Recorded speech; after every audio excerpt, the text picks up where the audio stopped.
নামাজে দাঁড়ালে মাথায় অনেক উল্টাপাল্টা বাজে চিন্তা আসে, যা অন্য সময় মনে পড়ে না। নামাজে মন স্থির করতে পারি না। অনেক সময় মনে হয় আমার ভেতরেই কোনো এক অস্তিত্ব আমাকে নামাজে মনোযোগী হতে দেয় না।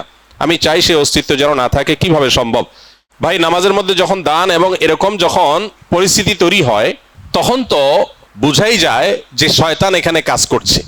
অন্য কোনো সময় মনের ভিতরে এত ওয়াসওয়াসা আসে না, অন্য কোনো কাজের প্রতি এত অনীহা আসে না, নামাজে কেন আসে? তাহলে বুঝতে হবে যে এখানে শয়তান অ্যাক্টিভ হয়ে গেছে। একজন ইমানদার এই ধরনের পরিস্থিতিতে আল্লাহর প্রতি ঈমান তার আরো বেড়ে যাবে।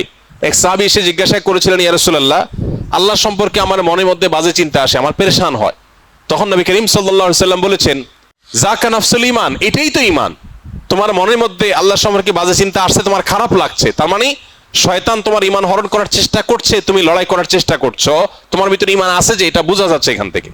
তো নামাজের মধ্যে বাজে চিন্তা আসাটা, কোরআন যে প্রতি পাতায় পাতায় শয়তানের অস্তিত্বের ব্যাপারে আমাদেরকে সতর্ক করেছে। আল্লাহ যে বলেছেন আমাদেরকে যে ফাত্তাখিযুহু আদুওয়া, শয়তান তোমাদের শত্রু, তাকে শত্রু হিসাবে গ্রহণ করো। আল্লাহ যে বলেছেন আদু মুবিন, সুস্পষ্ট শত্রু, যার শত্রুতা আমরা অনুভব করতে পারি, নামাজে দাঁড়ালে টের পাই যে সে অ্যাক্টিভ হয়ে গেছে, কাজ শুরু করে দিস। তাহলে আল্লাহর প্রতি ঈমান আরো বেড়ে যাবে এবং শত্রুতা থেকে বাঁচার জন্য আল্লাহর কাছে আশ্রয় আরো বেশি মনে মনে কামনা করবো। ইনশাআল্লাহ বিদিনিল্লাহ, এর মাধ্যমে আল্লাহ তাআলা আমাদেরকে হেফাজত করবেন। এরপরও যদি ইচ্ছার বাইরে কারো মনের মধ্যে এরকম কিছু চলে আসে যেটা তার নিয়ন্ত্রণে না, সে চেষ্টা করবে সরায় আনার জন্য। এটুকু হলে ইচ্ছার বাইরে যেটুকু মন নামাজের বাইরে চলে গেছে, এর কারণে গুনাহ হবে না। আর আল্লাহ সম্পর্কে বাজে চিন্তা, এটা এখন ঘরে ঘরে জনে জনে শত শত হাজারো মানুষ আমাদের কাছে কাগজ লিখে দেন যে আল্লাহ সম্পর্কে বাজে চিন্তা আসছে।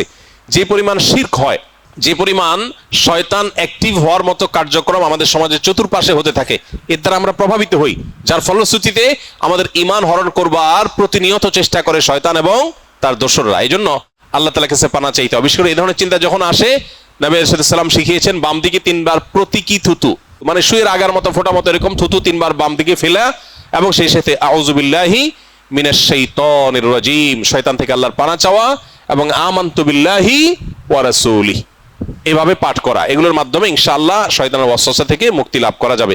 এটা নামাজের বাইরের কথা বলেছে। নামাজের মধ্যে আল্লাহর কাছে মনে মনে পানা চাইবেন এবং শয়তানের সাথে সংগ্রাম করে নামাজের দিকে মনোযোগ দেওয়ার চেষ্টা করবে, এটাই যথেষ্ট ইনশাআল্লাহ।